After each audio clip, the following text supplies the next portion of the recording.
good morning, everybody. It's good to see everyone and a lot of fun to be here.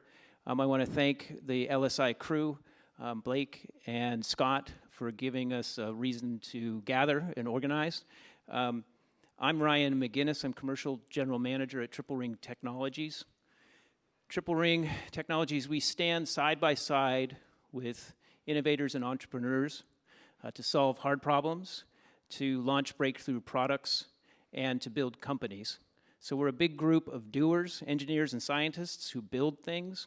So if you or your portfolio companies need help and access to capital, come talk to us. We'd be happy to chat. So we'll start this morning with self-introductions. And Leah, please, can you start? Yeah, absolutely. My name is Leah Brattle. I'm currently the CEO of a seed stage startup called Data Biologics, and we track patient-reported outcomes on all things regenerative medicine. That's not where we're focused today. I've had somewhat of a meandering career, starting as a biomedical engineer in cellular molecular tissue engineering. Realized research wasn't for me, and medical sales was. So I jumped into industry, started as a field engineer in neurosurgery, neurocritical care monitoring, then later moved into orthopedics, reconstruction, soft tissue regeneration. But most of my career is spent with Intuitive Surgical. So the early years driving the technology from infancy to adoption. I sold Da Vinci systems for 10 years and then spent almost 3 years as Director of Market Access and Custom Analytics, where I really learned to love the data.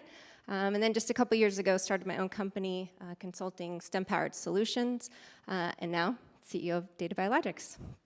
Happy to be here. Great. Thank you. Jawad, please. Thanks. I'm Jawad Ali. I'm a full-time surgeon from Austin, Texas. My clinical practice is in trauma, robotic surgery, and endoscopy. I also founded Validity Partners because reliable clinical insights shouldn't be hard to get. We empower early-stage medtech startups and seed-stage investors with 3 things. The first is the voice of the frontline clinician. So what do community surgeons, nurses, techs think about your product?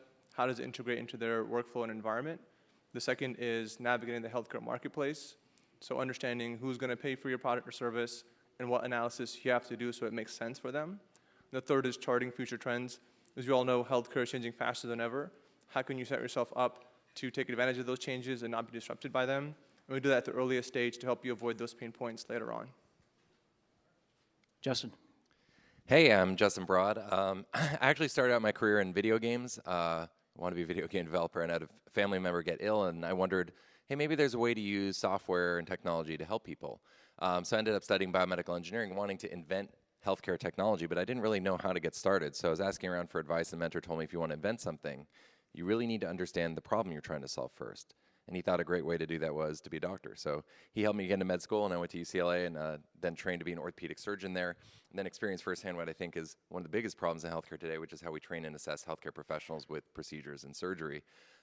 And I got involved in virtual reality very early because of my gaming background and was able to combine my 2 life passions of video games and healthcare and start OSO VR in 2016, which is the world's largest VR surgical training platform. I also work weekends at UCLA as a pediatric orthopedic traumatologist. So see you on the trauma. Yeah. And Phil, please. Yeah, hi, I'm Phil Ratcliffe. I'm the president and CEO of Image-Guided Therapies business within GE Healthcare. So we're on a pretty exciting run right now. I think most of you have seen that we spun out of a pure play med imaging, med tech company in January of this year, which gives us a lot of flexibility as an organization. But me personally, kind of an interesting career, spent 15 years with big multinationals like Boston Scientific and Baxter, then wanted to kind of free myself up from big company bureaucracy and went to private equity and then did a couple of startups. So a recovering startup, and was here on the other side of the aisle over the last 5 years. And then raised a $35 million round in May of last year. And then the next day I was approached by GE for this opportunity. And so kind of interesting to go from big back to very, very small in capital raising, now back on the other side of the aisle, looking to invest in various startups because we have a very active VC portfolio right now that's growing. Yeah, thank you. So we have a very good panel, as you can see, very broad experiences and across the continuum. So I'm excited about this conversation. So to start out, we're going to hear quite a bit in deep detail about many aspects of augmented and virtual reality. But in my mind, the true value of these approaches is really accelerating access to life-saving technologies to larger patient populations, but also to help the clinicians access these breakthrough technologies. And ultimately, what we're trying to do is enhance the effectiveness of surgical teams. So that's what we'll be diving into today, and that's sort of our frame of reference. So Leah, I would love to start with you and the work that you did in Intuitive Surgical, aggregating mountains of data. And it's a remarkable story. And in terms of its depth and impact that you've had in driving adoption of high-tech breakthrough technology.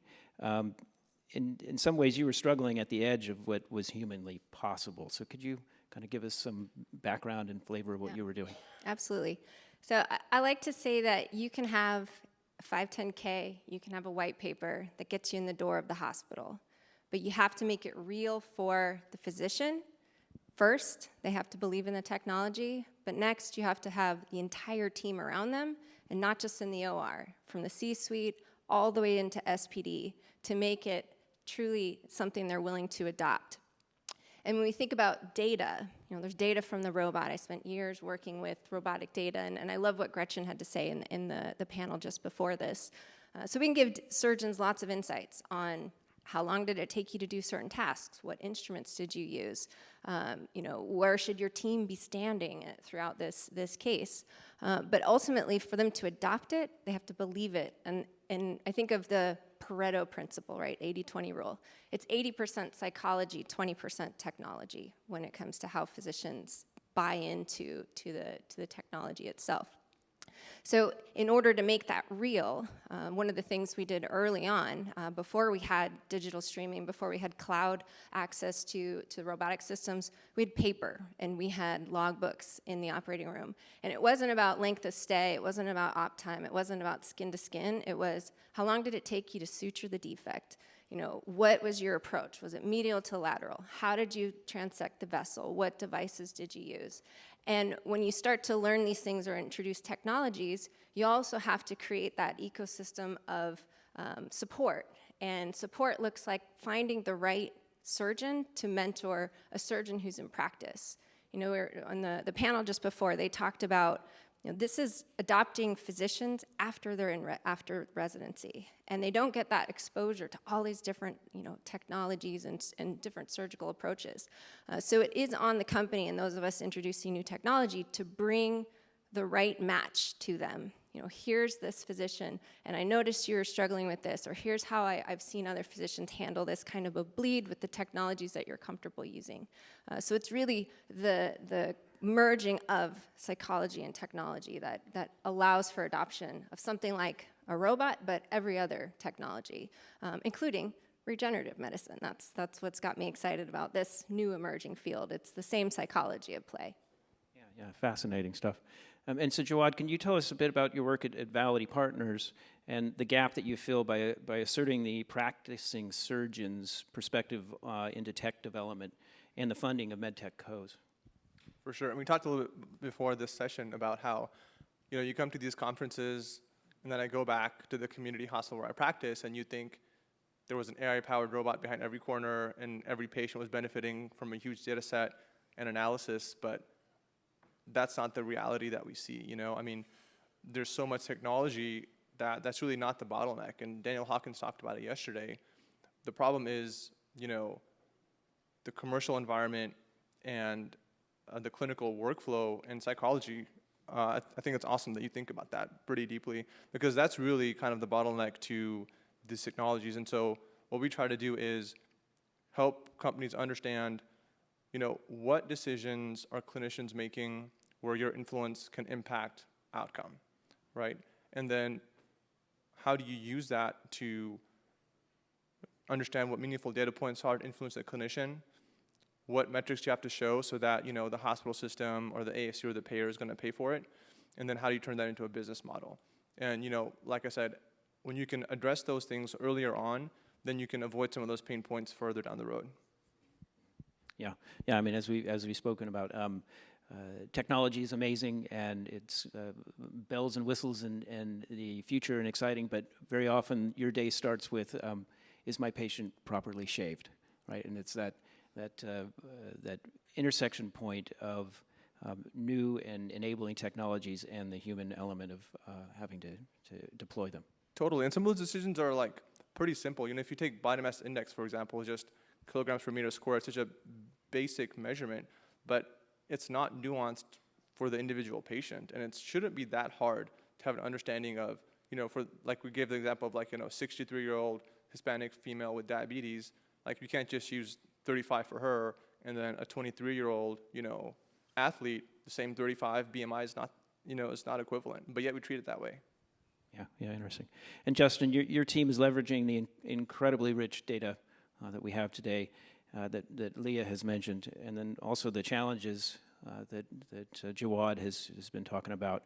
And so can you tell us a bit about what you're up to at OSO VR? Yeah, I mean, I think I kind of boil it down to 4 key problems that I was seeing and are, you know, continue to sort of get worse. The first is there's just too much to learn. So kind of along the lines of what you were talking about, there's new technology, new techniques introduced at an accelerating pace. And as a surgeon, there's no way to keep up. So you get spread more thin. And so you run into this jack of all trades, master of none. And I think another issue is you don't even know what's out there. A lot of surgeons aren't going to these conferences. And so technology and technique discovery has become a major challenge where you don't even know what the options are, let alone having to learn those options. And that's problem number 2, which is that modern surgery, modern procedures are much harder to learn, and people don't really talk about this. You know, people talk about like robots are like flipping a switch, when in fact they're much harder to do than like a traditional open I mean, you tell me, like open cholecystectomy or appendectomy versus a robotic one. It's much more complex, and it changes. Software gets updated and workflows change, and this is a new component where, you know, we're having to keep up with software. And so the idea of, oh, hey, I'll just bring a surgeon to a cadaver lab, have him practice 1 or 2 times, and then it's often months later they're operating on a patient, which worked for simpler procedures, but now you go into these procedures and it's a dumpster fire, you know, and people are running to the computer and Googling, and I've been there firsthand, and it's a bad experience as a surgeon. You go, whoa, this feels unsafe. I'm going to just do what we always do because that's safer, when in fact they're just undertrained. It's not that the device is unsafe. The third part of the problem is that we actually really have no objective assessment tool for procedural readiness. So everyone's making these sort of judgment calls. They're like, I feel ready to do this procedure, or someone else feels ready. But how we feel and what reality is can be shockingly different. And we were just looking at a video earlier where someone comes into a room where they feel ready compared to someone that was objectively assessed with our platform VR, and it's shockingly different. And then the final component is that surgery is no longer this individual sport where we're like a superhero. I like to think I'm a superhero, but you're more than I am. But and you just come in, do the surgery, and leave, and go to the golf course. Maybe still go to the golf course. But it's a much more complex, coordinated activity with multiple stakeholders who all have important parts of the procedure. And the crazy thing is, you come into the OR, and oftentimes you've never worked with any of these people before, and maybe they've never even been in your specialty before. So, you know, imagine you're like at the Super Bowl and the only person that showed up to practice is the quarterback. That would be insane, right? But that's what we're doing every day. And so there needs to be an opportunity for everyone to be able to sort of rehearse together, even if it's 5 minutes before the case, so that at least you as the surgeon or the rep kind of can focus on the important parts and not just on what everybody else is doing. And so that's what our platform is able to do. It's a $400 headset. You can use it, you carry it with you, use it anytime, anywhere, train in a hands-on way so you can practice on any procedure, either leading up to a case or just right before. You can train with your whole team, or you can train with a remote coach halfway around the world, and you can get objective assessment. And we have about 7 peer-reviewed studies at this point that show that we can improve surgical performance, depending on how you measure it, anywhere from 200 to 300%. Yeah, really nice. And one thing I want to touch on after we hear from Phil is this idea of having the training follow the clinician, right? And this is something that your solution really does well. Yeah, I think people don't talk about portability and accessibility enough when it comes to training. So there was a study a couple years ago out of Penn and CU where they had 30 cardiac surgery residents. And this problem affects not just formal trainees, but all practicing clinicians, but this study in residents. And out of all 30, 100% of them had access to a simulation lab. And they asked them, how many of you have used it in the past year? And it was 1 out of 30. So we don't have enough time to go somewhere. It needs to come with us so we can use it while we're waiting for that really painful case turnover that takes way too long, which is a whole other problem. Okay, and Phil, your company has the huge, great responsibility of bringing these disruptive technologies directly to the clinicians and the patients that need them most. And so can you update us on GE Healthcare's current business and your critical role in this period of really rapid innovation? Yeah, it's a loaded question, but you know, I'd say if we're going to distill it into a couple of things, it's a little about what you were saying around speed and efficiency, and that's going to sound a little bit like, okay, yeah, I get it. But if you look at, you brought about case turnover and surgical turnover. When I see and watch surgeries in a acute care setting versus OBL ASC, you know, it's clearly night and day. The turnover is much faster, it's more streamlined, it's more efficient. And how do we think about technologies that are easy to adopt that can help enable that speed and efficiency in new, lower acuity sites of care is an area we're definitely focusing on. So how do we kind of meet the clinician where they're at, whether that's an imaging C-arm that can do essentially what a CT can do from a preoperative scan to intraoperatively see kind of, let's say, in a spine procedure where pedicles are placed before you sew the patient back up so that you're not going to discharge them and then find out 2 weeks later they were actually placed in the wrong spot and you've got to bring it back in for a revision. How do you create technologies to give yourself as a clinician or staff confirmation that what you did is accurate and it's going to be effective before you discharge and then have to deal with that later? But I'd say overall kind of where we're focused on is as GE kind of pan broadly is really around the data AI elements, and because many different things. One is we sit on reams of data every day, given that we are the imaging incumbent and one of the big three that do this all day. So how do we go ahead and drive meaningful insights as part of that? And I think as it relates to VR that you were bringing up, that efficiency and speed in training a clinician early on in their career or pre a procedure is imperative. So I think having training tools like that where you don't have to go to a sim lab, but it's right in front of you with a cost-effective solution is definitely the areas that we're approaching. Yeah, and so this concept, and I just want to open it up to the group, using data across the care plan to personalize treatment, yeah, I mean, would you like to take a stab at it? Yeah. So I think when we're talking about surgery, like personalizing a care plan, you know, there's the pregame, okay, what's going on with this patient? What were the prior operations? You know, what are you expecting with the anatomy? What's your approach going to be? So that's sort of the like personalization of the surgery. But I loved your analogy of only the quarterback went to training, and who knows who's going to show up that day. That's exactly the challenge every day in the OR, because the OR staffing, they're constantly juggling this puzzle. And now with the way things are constrained, no nurse, no tech can be on for more than 8 hours, right? There's the overtime, there's the turnover, there's the shift change. And so you're sort of balancing these different variables that affect how the day runs and how the case runs. And traditional stats, so in the OR, it's always the on-time starts, the turnover time. How can you affect those things? And it's not always just the technology, it's how can you use the data coming from the technology. So if we take robotics, for example, and all of the things that we can use out of that, I think surgeons are hungry for more, and specifically, what can they do to influence their team and be able to recognize the points that they can influence change and how their team takes that approach. So for example, I was working with one of the MD Anderson affiliations with their thoracic surgery program, and we noticed a variation between the 4 thoracic surgeons actively adopting, moving from VATS approach, open approach, to robotics, and they reasonably had the same amount of time in the OR. But one of them was extremely frustrated, and the other's like, things are moving very, very quickly. We looked closer at the data, and with robotics, you can see, how long is your head in the console? When does it come in and out of the console? Are the instruments moving? Are they, is your head in and they're not moving? What does that mean? And if your head's in and they're not moving, there's a need for the surgeon to be looking at the field, but something else is happening in the field. And typically that's an assistant in the field.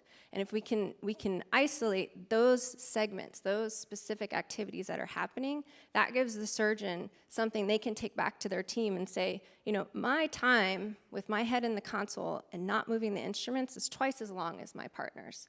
And we need to address that. And you go then dig, you know, the next layer deeper. Well, who is at the bedside? What does their training need? What is their skill set? Are they consistently working with the surgeon? So it really comes down to how do we use data to get very specific on the action to take, not just point out, hey, this is how you stack up on the wall, you know, your time is longer than, but what can we help you inform to ultimately deliver? Because clinicians have to deliver to clinicians. Nothing an administrator hates more than trying to tell a doctor how to practice medicine. So data tends to stay at the very, very high level. Our SSIs, our readmissions, our length of stay, and op time, and no other specifics after that. I think it's nice to know definitely more transparency about data in the operating room, and like very helpful to understand how your peers are doing. Like you have very little insight into that, especially if you're in the community and you're in solo practice. You don't have other surgeons around to compare yourself to, so you can get into some weird states where, you know, you're pinning an elbow in like 3 hours and you think that's normal just because no one else is around and realize it should be 10 minutes. And stuff like that actually happens.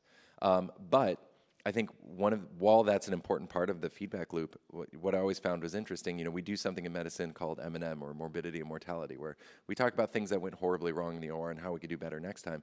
But wouldn't it have been better to know before going into the OR that something was not quite right? And obviously you can't control for everything, but you know, we're looking at either data from the operating room or after harm has already been done to patients, but we need more leading indicators of knowing what are the inputs into the case. How ready is the team for this case, and can we control that so we can adjust the risk of the patient before anything's been done to them? And I think that's really exciting. And so, you know, in our area, obviously training everyone in proficiency is a big part of that. But as we get sort of better planning tools and understanding, like, hey, what is the surgical plan, and is there, you know, this is going to be probably a much longer trek, and I do think we have an effect on this, but everyone does surgery completely differently and just decide whatever they want to do. And so we are comparing apples and oranges when we're looking at outcomes, because we're like, well, this joint replacement, you know, had this outcome and this one had this one, but they're doing it totally differently and we don't know how it's different. So there's no real, we can't like adjust something and tweak it and then see what the outcome is. So we really need a way to drive standardization. And one of the things that we've seen that's sort of an unintended consequence of our technology in some of the complex spaces we're in, like electrophysiology, where there's really just no set workflow, what we have our partners telling us is that all of a sudden when people do the VR training, they're all doing the procedures in the exact same order and the same way all of a sudden, and no one intended for that, but it's been an interesting byproduct. So this can be a way to drive more standardization in surgery, but technology certainly is another way to do it, where it's, you got to do kind of what the software tells you in that order, and more that's helping drive a little bit more standardization as well, which is a critical component of just knowing that when we're measuring A and measuring B, that those are actually variables that can be compared. I think, sorry, you want to go? All right, yeah, I think even on the intraoperative navigation and guidance is really where we're focusing on as a company. So, you know, take a typical structural heart procedure and something like maybe a mitral clip. Right now, it's very hard when the doctor places the clip. They don't have a way to understand, is it in the right spot and is it going to act as intended? So how do we provide tools that show virtual deployment of devices before you actually deploy them to know exactly where to place them? So that pinpoint placement of devices is definitely an area. You could call it enhanced navigation, you could call it virtual deployment, many different things, but there are some technologies that are very innovative right there where we can help have a better outcome for the patient because we know where we're going to place it before we actually release it. And then also that streamlining of navigation tools to help a clinician demystify what they're seeing on a CT or an angio during a procedure to help a better, you know, placement of a catheter or guide wire or cannulation of a target vessel to do that quicker. Those things are out there, and so we're looking to add those to the portfolio. Well, I was going to say, if we could just zoom out for a little bit, I think the most exciting thing about this time is the ability to connect all three phases. And so, like in the pre-op phase, you have companies talking about risk stratification, optimization, things like BMI or A1C.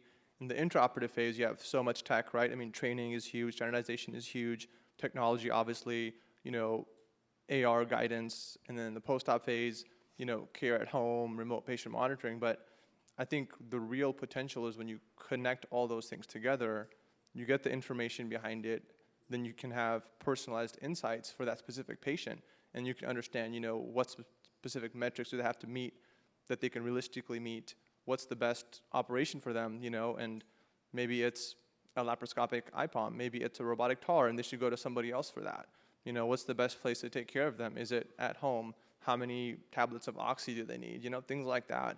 And, to do that, the hard thing is you have to have interoperability, you have to have collaboration, and that's, as you heard in the last session, that's one of the weaknesses of our system. But I think the real gains in, outcomes we're going to see only if we connect all those dots and look at it in a holistic way.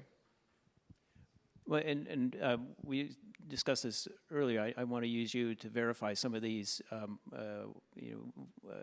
promising claims about what technology can do. I mean, do you have the time to adopt and to utilize to its fullest extent any of these advances? I think good technology saves time, right? So like, it's not that I want to have to, plug something into a computer and process and come. I think the patient is on my clinic appointment and there's a dashboard and it tells me, it kind of processes all the patient's relevant information, presents it in a good way. It shows me, what surgery they're having, what their characteristics are that make them a good candidate or a bad candidate. And, it's easy to schedule the case and allows me to maybe loop in the team members that are going to do the case and alert them and, for the training session and things like that. So I think good tech should save time. And so, there's an adoption curve, and I think that involves buy-in, right? But I think clinicians are actually hungry for those kinds of things that are going to save them time, allow them to deliver good care, and remove kind of the pain, right? One huge thing I'm an advocate of is what innovations can we come up with that actually improve the clinical environment for the caregivers, and I think that's going to be more and more important as an outcome now that we're seeing all these workforce shortages. Well, I think, you could have a technology like a robot or something like that that maybe is faster or as fast, but the learning curve is the issue. And so there's a perception that it's slower when you try, and so people will not adopt because they're like, hey, this adds time, when in fact they were not yet proficient. And so that's why training is so critical to drive the adoption of these technologies, because you need to accelerate getting people proficient with them so they don't think that it's slower and they realize that they can either be faster or as fast, but you have to get them there before they come to that conclusion that, hey, this is going to slow me down or this is not user-friendly. And I think another thing for access is, and I don't see people talking about this enough, is around all these new technologies. A lot of them do need to undergo some sort of clinical trials or clinical validation. And so they're enrolling providers to use their technology with patients. But once again, these learning curves are long, and so if you have these trials and people are undertrained, you're not going to get good outcomes for those patients, and then you're not going to see the difference in improved outcomes or whatever your value proposition is. And that seems like a huge issue. So we as patients are not getting access to technologies like renal denervation is a great example, because they're failing these giant clinical trials when they find out that the providers that are using them on patients had never used it before, only used it once or twice, which is wild. So this aspect of having access to scalable, measurable training touches every aspect of healthcare delivery, especially around emerging technology. And I think that there just needs to be more urgency around it. Mm-hmm. I think. Oh, well, and sorry, Lee, if I can interrupt, because I want to keep it moving, but there's a topic I want to touch on, and you're probably heading in that way, I hope anyway. But this idea of adoption, I want to kind of talk about the business practicalities of getting expensive and novel technology into the clinic. And this is something that you worked on very effectively at Intuitive. If you could Absolutely. talk about the realities of that. The realities are exactly that, the perception of the learning curve, that this is going to completely disrupt, the number of surgeons I talked to or said, I'm doing 5 cases a day and you're going to take me down to 2. and how are we going to get there? And then, of course, there's this concept of patient selection and who's the right candidate for robotics. And for proficient lap surgeons or even proficient open surgeons who've been in practice 10, 15 years, they don't want to waste their time on things that they're so fast at. They want to apply this new technology to what the edge is for them, what they couldn't do before. But the reality is they have to go through the learning curve and start simple. And we can usually get them there in the first few cases and have it be very structured, that we're going to approach it, do these few skill sets, and then you're going to, convert traditional if we're trying to keep on time. But once they get that little bit of confidence and the team around them, now it's, let's go to the harder case. And that's when the wheels start to fall off and they start to get disillusioned with the technology. And then you have an administrator who's spent $3 million starting a program calling us to the carpet saying, what did we do here? We're wasting time and money. I could be doing other cases. So you really have to coordinate the entire learning curve and really set the expectation and have them hear from peers who've adopted in the same way that they have, and get the entire OR cheerleaders. You need a coach, you need a cheerleader, and you need the right expectations around the learning curve. Yeah, and it also goes to the value proposition. And so, Phil, you must face this on a daily basis. How do you drive that knowledge around the value proposition and demonstrate it? Yeah, I think when I think about what the biggest issues are today, right? So the problems to be solved, there's the workflow efficiency continues to come up. So if we're not developing a product that's going to solve for either one of those things, then we shouldn't be developing the product. Now, that can be a combination of we have something called a command center, an operating command center that basically takes over the control of almost everything within a hospital, from workflow, staffing, scheduling of patients within the OR, and shows meaningful efficiencies as far as driving more patients through and better outcomes and better staffing requirements across the organization. But I think, when I think about value propositions, anything to get at those two things is critically important to improve a patient outcome. And that's where these digital solutions, and right now it's interesting for me to kind of come back and see all the technologies that are out there, and you're a little bit confused almost because there's so many good ideas. And I'm just trying to keep it simple in my mind, which is easy to adopt, low hurdle from a cost standpoint. It might be a SaaS-based model or other that we can kind of layer on to what we currently have with an imaging system, and something that can easily train on. Kind of those three things are things that we look for in technologies. If it's overly complex, it's a long way to get from training a physician, and you got to have the rep and the rep staff in every single procedure for the first 20 procedures, and then it finally gets handed off. That's tough. So how do you use maybe tools like VR training up front to really do that, laying that groundwork before you go live so you can reduce that training burden? I think technologies that have a huge training burden up front, it's going to be tough. Not maybe VR training, but absolutely VR training, would you say? Did I help you on your value prop? Yeah, I mean, Okay, all right. That's I like doing my work for me here.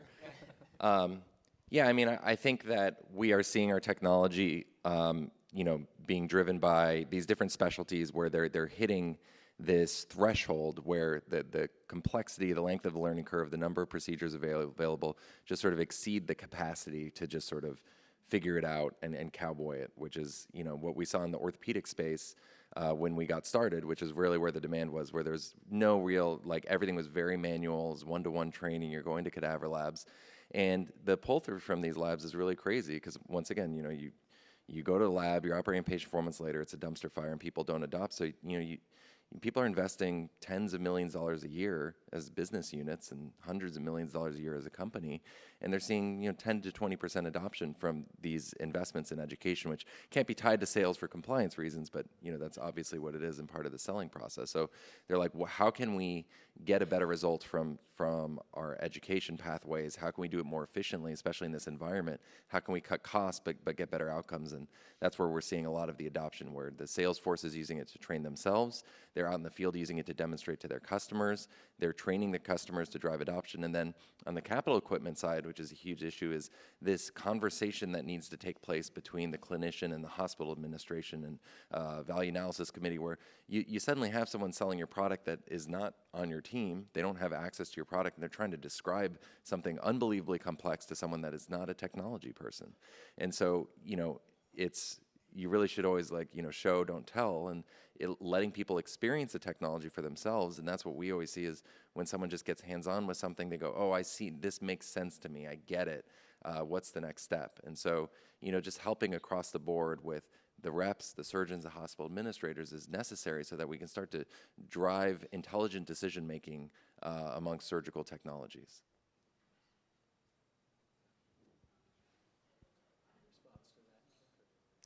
Well, I think, intelligent decision-making around in surgical technologies, simulation is key. And I love that you guys are bringing simulation to the physician wherever they are. One of the things that we struggled with, and as, and maybe it's improved in the last couple of years since I left Intuitive, but, simulators are incredible. They're an incredible technology, full immersion, 3D. Everything about the procedure was fully simulated on, a simple backpack for the console. But selling those into community hospitals that are not academic centers, every dollar that they spend on capital equipment has to have a justifiable ROI, and it's typically tied to revenue, tied to, is this going to give us more cases in the door or not? And making the case on cost reduction by improved outcomes or improving patient satisfaction. Everybody talks about the quadruple aim, and to me, it's just a headline. They don't actually have a great way to quantify that underneath the hood. And so usually the thing that gets cut off of the PO is the simulator. So we're left in, traditional coordinating, bringing in the model, working with it hands-on, sending surgeons to case observations, really on the company's expense.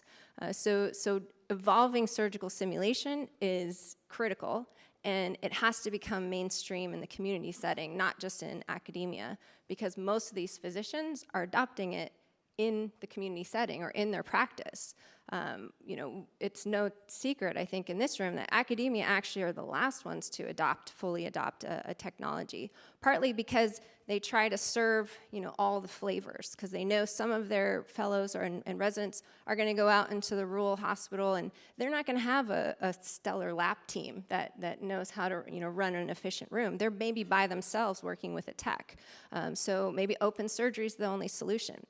So these academic programs are notorious for, slow adoption of technology. And as a result, no single resident, and maybe you're experienced learning robotics in this way, ever gets enough case experience in their residency. It's very few that come out with the level of proficiency that they're going to gain in their own practice. So it's really building the training mechanisms and having that tie into the ROI and the value proposition on the technology that still has yet to be really defined. I mean, I'll say that's accurate for me as far as the training pathway and the community environment. I think for adoption, again, I'll say if you can connect the dots between, we did this training, we did these cases, and not just, operative time obviously is a huge metric, but those patients had less wound infections, those patients had lower length of stay, then I think, it's going to be more palatable for admin or a payer, payvider kind of system to shell out the dollars for it. Yeah. All right, and we only have a few seconds left, and just a real quick response from each of you. If you could tell me what you think we'll be talking about next year at LSI, and if we could start with you, Phil, what's the exciting thing? I would say overall, real patient-physician stories of how AI tools and data and navigation have meaningfully improved outcomes. So we have a lot of anecdotal, we probably have a lot of real case studies, but I don't hear about it a lot. So I think actually making this real, because it is the future and it's going to look very different than where we are the last 10 years, and it's going to be rapid adoption of AI as we go forward. So hearing more about that and actually the core success stories would be. Yeah, I mean, I definitely think AI and Gen AI will still be part of the conversation, and I think that technology like VR and train simulation is, I'm seeing it in front of my eyes being adopted at an accelerated pace, and that we'll have more data even than we already do now about how it's changing how over 300 million surgeries are performed annually. If we can improve all of those by 5%, 10%, our data shows even more. That's an improvement in healthcare delivery that's very rarely seen. So I think that this is a technology that I, obviously in a biased way, am continued to be excited to see scale. I mean, I hope that we can talk about how, as a society, we're starting to figure out how to use all this data and implement it where the infrastructure makes sense, the regulations make sense, the interoperability is there, and we're seeing the reductions in healthcare costs, and we're seeing the improvement in healthcare outcomes, and the clinical environment is better. And I think those are the big picture changes that I really I hope to be talking about next year. Of course, I think it will be on the topic of data, but I don't think it's necessarily just going to be how data influences AI. I think we're going to be talking about ownership. I think we're going to be talking about licensing and accessibility to that data more than ever, particularly with new innovations like blockchain and others that will drive that once the crypto noise has settled down. All right. Well, thank you very much. It was a really a fascinating panel, and I enjoyed sitting with all of you. And thank you, everyone, for joining us. Please give a hand to our panel.